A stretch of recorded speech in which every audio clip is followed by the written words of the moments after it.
On June 23, 1942, Royal Air Force spotters at Pembrey Airfield in South Wales watched in confusion as a sleek German fighter descended through the clouds and lined up for landing.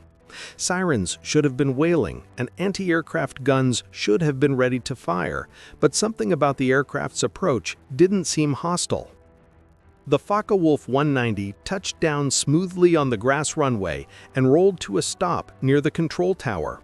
Its engine shut off, the canopy slid open, and Oberleutnant Armin Faber of Jagdgeschwader 2 climbed out of his cockpit, removed his leather helmet, and looked around at the strange surroundings.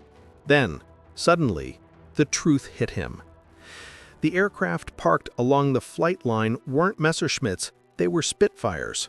The men running toward him weren't wearing Luftwaffe gray, they were dressed in Royal Air Force blue. Faber's stomach dropped as he realized the scale of his mistake. In the same instant, British intelligence officers across southern England were grasping what had just happened. Germany's most advanced fighter, the mysterious new aircraft that had dominated Allied skies for months, had just landed in Britain completely intact. The intelligence windfall was enormous. The fearsome Focke-Wulf 190, which had been cutting down Allied pilots with ruthless efficiency, was now sitting undamaged on an RAF runway. What American and British engineers would learn from that captured fighter would go on to change how every Allied pilot engaged German aircraft for the rest of the war. For 8 months, the FW-190 had been the terror of the skies. It first appeared over France in September 1941, and from its debut engagement, it was clear the Allies were facing something extraordinary. Squadron leader J.E. Johnny Johnson, who would later become Britain's top-scoring ace, met the FW-190 in early 1942 and barely escaped alive. It was faster than our Spitfire Mark V's in level flight and in a dive, Johnson later wrote. It could outroll us, and its firepower was devastating. For the first time in the war, our fighters were completely outclassed. The numbers backed up the fear. In the first half of 1942, Royal Air Force losses over France spiked dramatically. Veteran pilots who had survived the Battle of Britain were being shot down by this new German aircraft that no one seemed able to counter. The FW-190 could dive away from pursuing Spitfires, outroll them in a turning fight, and obliterate them with its 420mm cannon firing high-explosive shells. When American pilots began arriving in Britain with their new P-47 Thunderbolts, they heard the same grim warnings. Don't try to turn with a 190. Don't try to outroll it. Don't chase it in a dive. The list of what not to do was long. The list of what might work was vanishingly short. Allied intelligence desperately needed to understand the secret of this aircraft, its strengths, its weaknesses, and how to counter it. But every FW-190 shot down in Britain had been too badly damaged to provide meaningful data. Then Armin Faber made his catastrophic error. Faber was no rookie. At just 21, he was already a decorated ace with several victories and a respected member of Jagdgeschwader 2, the elite Richthofen fighter wing. On June 23, 1942, he flew a routine fighter sweep over the English Channel, providing top cover for German bombers striking targets along the coast. The mission went smoothly until the return leg, when he became engaged in a fierce dogfight with British fighters. During the chaotic maneuvers above the clouds, Faber became disoriented. The overcast obscured the coastline, and the sun's position misled his sense of direction. When he broke through the clouds and spotted a green countryside with a familiar-looking airfield below, he made a fatal assumption. He believed he was over France, approaching a friendly Luftwaffe base. In reality, he was over Wales, lining up on RAF Pembrey. In hindsight, the mistake seems impossible, but disorientation in combat was more common than most air forces admitted. At high speed and under intense G-forces, pilots could easily lose all sense of direction. Faber had unknowingly turned 180 degrees during the fight and never realized it. He landed smoothly, unaware of the danger, until he noticed the wrong aircraft on the field. In a panic, he tried to restart his engine and take off again, but it was too late. RAF ground crews were already surrounding him. Within minutes, he was in custody, and Britain had in its possession a perfectly preserved Focke-Wulf 190A. The reaction at RAF headquarters bordered on elation. Air Chief Marshal Sholto Douglas, commander of Fighter Command, immediately ordered the plane transported to the Royal Aircraft Establishment at Farnborough for full analysis. Every component was to be studied, every dimension measured, every capability tested. Within 48 hours, the FW-190 was at Farnborough, surrounded by Britain's top aviation engineers, men who understood they were about to unlock the secrets of Germany's most formidable weapon. What Allied engineers uncovered in the captured Focke-Wulf 190 explained every terrifying story that had been coming back from the front. The aircraft was a masterpiece of practical wartime engineering. If the Spitfire was a symbol of elegant aerodynamics, the FW-190 was pure, brutal efficiency. Its BMW 801 radial engine produced 1,700 horsepower, far more than the Spitfire Mark V's 1,470. But raw power wasn't what made it deadly. The FW-190's greatest advantage lay in its roll rate. It could snap from one bank to the other faster than any Allied fighter, and that seemingly minor edge changed the entire nature of aerial combat. When a Spitfire tried to follow a 190 through a series of rolling turns, it simply couldn't keep up. The German pilot could reverse direction almost instantly, gaining position and lining up a shot before the British pilot had time to react. British test pilot Captain Eric Winkle-Brown, who flew the captured aircraft extensively, immediately understood why Allied squadrons had been suffering such heavy losses. "The ailerons are light and responsive at every speed," he wrote. "You can throw this aircraft around the sky with almost no effort." The Spitfire required strength and finesse. The FW-190, he said, responded to thought. The firepower was just as astonishing too. The FW-190A3 carried four 20mm MG-151 cannons and two 7.92mm machine guns. A 2-second burst unleashed more explosive power than a Spitfire Mark V could produce in 10 seconds of continuous fire. All the guns were mounted close to the fuselage, concentrating their fire into a devastatingly tight pattern that ripped apart anything in its sights. Its dive performance also explained how German pilots consistently escaped pursuit. The FW-190's heavier weight and clean aerodynamic design allowed it to dive faster than any RAF fighter.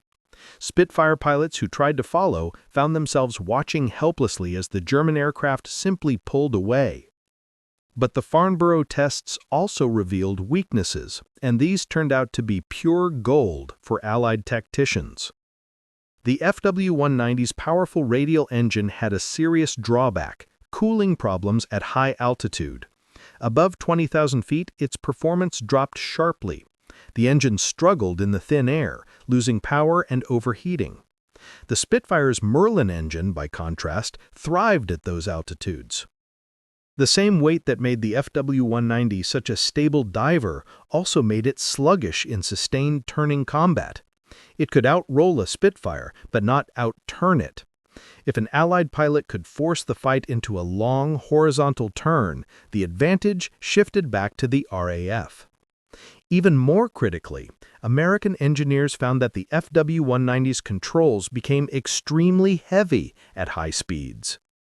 In a dive past 400 miles per hour, the pilot needed enormous physical strength to pull out, creating a brief but exploitable window of vulnerability. If Allied fighters could stay with a 190 long enough to catch it during that pullout, when the German pilot was fighting both G-forces and his own controls, they had a chance to strike. Armed with this intelligence, British command immediately issued tactical bulletins to RAF squadrons. But they went one step further. they invited American pilots to test the captured aircraft themselves. In August 1942, U.S. Army Air Forces officers arrived at Farnborough to study Germany's fearsome new fighter. Among them was Major Cass Huff, who was one of the first Americans to fly the FW-190.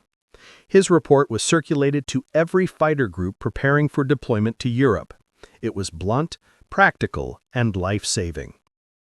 The FW-190 will beat any Allied fighter below 20,000 feet if the German pilot knows his job. Our advantage is altitude.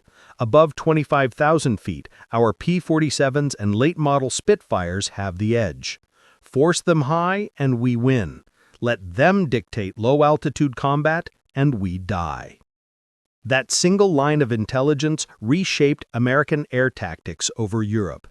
When P-47 Thunderbolt units began flying in 1943, their doctrine emphasized high-altitude combat. Bomber escorts stayed at maximum height. Fighter sweeps operated above 25,000 feet whenever possible. When German fighters rose to intercept, the Americans climbed higher still, forcing the FW-190s into thin air where their engines faltered. The captured Focke-Wulf didn't just change tactics, it influenced aircraft design itself, steering American engineers toward new ideas that would define air combat for the rest of the war. At Wright Field in the United States, engineers examined every detail of the captured Focke-Wulf 190. They were especially fascinated by its lightning-fast roll rate and began experimenting with modifications to the ailerons of the P-47 Thunderbolt and P-51 Mustang to make them more responsive. The placement of the FW-190's guns close to the fuselage for maximum concentration of fire also influenced American weapons design. Even the cockpit layout, which German engineers had arranged with combat efficiency in mind, left an impression on U.S. designers developing next-generation fighters. But perhaps the most important revelation wasn't about design at all. It was the realization that the FW-190, for all its brilliance, wasn't invincible. It was a superb aircraft with unique strengths, but also clear weaknesses that could be exploited. The psychological impact of that discovery was enormous. Allied pilots who had once viewed the 190 as unbeatable suddenly had concrete tactics for countering it and proof that it could be defeated. By late 1943, the balance of power in the skies had shifted dramatically. American P-47s and P-51s were now engaging FW-190s at high altitudes where Allied fighters held the advantage. The RAF's upgraded Spitfire Mk9, powered by the new Merlin 61 engine, could finally match the FW-190's speed and climb across most altitude bands. Pilots on both sides understood they were flying machines optimized for different conditions, but the Allies had learned to fight on their own terms. Kill ratios began to tilt in the Allies' favor. FW-190 losses mounted as American and British pilots applied the lessons learned from Faber's captured aircraft. German aces took notice. Oberleutnant Josef Pips Priller, one of the Luftwaffe's most respected FW-190 pilots, wrote in his combat journal in late 1943, "The Americans have studied our aircraft. They no longer fall for the rolling scissors. They force us high where our engines labor. They have learned." The original FW-190 that Faber had mistakenly delivered to the enemy remained at Farnborough throughout the war. It became a vital reference point as new variants appeared. When the FW-190D9 Dora, equipped with an inline engine, was introduced in late 1944, Allied engineers immediately compared it to the captured aircraft. From those comparisons, they quickly deduced that the Dora's design changes were meant to overcome the original model's high-altitude weaknesses. After the war, aviation historians calculated the extraordinary impact of Faber's blunder. The intelligence obtained from that single aircraft was disseminated across the Allied air forces through tactical manuals, training films, and demonstration flights.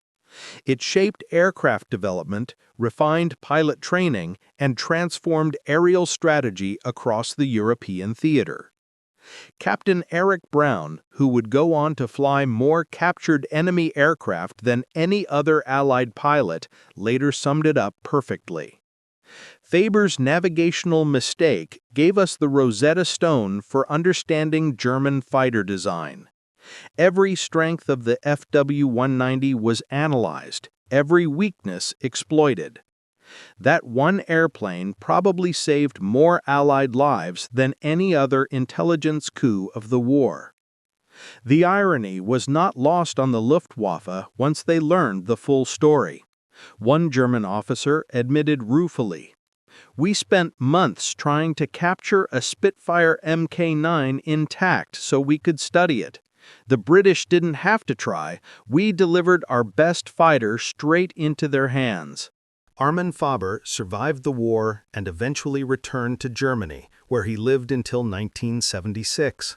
According to Luftwaffe records, he was initially blamed for the loss of the aircraft, a humiliating mistake that had handed one of Germany's most secret weapons to the enemy. But later evaluations softened the judgment. Investigators acknowledged that spatial disorientation in combat could happen to even the most experienced pilots, especially amid clouds, high G-forces, and constant maneuvering. The real question wasn't why Faber made his error, but why German intelligence had assumed the British would never get their hands on an intact FW-190. The story of Faber's captured fighter remains one of the most revealing lessons in the history of air warfare. When the Focke-Wulf 190 appeared in 1941, it represented a stunning leap forward in aircraft design, a blend of innovation, power, and agility that outclassed everything the Allies had in the air. For nearly a year, it ruled the skies through superior engineering and unmatched performance. But that dominance disappeared almost overnight, the moment Allied engineers were able to study one up close. Once the RAF had Faber's aircraft in its hangars, the invincible FW-190 became a known quantity. Its secrets were exposed, its strengths and weaknesses documented, and its mystique shattered. Every aircraft design is a series of compromises, and the FW-190 was no exception. Its low-altitude power came at the expense of high-altitude performance. Its lightning-fast roll rate was offset by heavy control forces at high speeds. Its formidable firepower added weight that reduced maneuverability. Once Allied pilots understood these trade-offs, they could use them to their advantage, and they did. Today, the FW-190 is still celebrated as one of the finest fighter designs of World War II. Restored examples stand proudly in aviation museums as testaments to German engineering skill. Yet the aircraft's legacy is forever tied to the extraordinary intelligence windfall that revealed its secrets to the world. In the delicate equation of wartime advantage, a single pilot's momentary disorientation over the English Channel turned Germany's top secret into an Allied blueprint. The FW-190 that Armin Faber mistakenly delivered to the British became the aircraft that taught them how to win. The lesson endures far beyond that moment in 1942. Technological superiority is important, but intelligence is decisive. Sometimes the greatest victories come not from brilliant strategies or devastating attacks, but from one simple mistake that hands your enemy exactly what they need.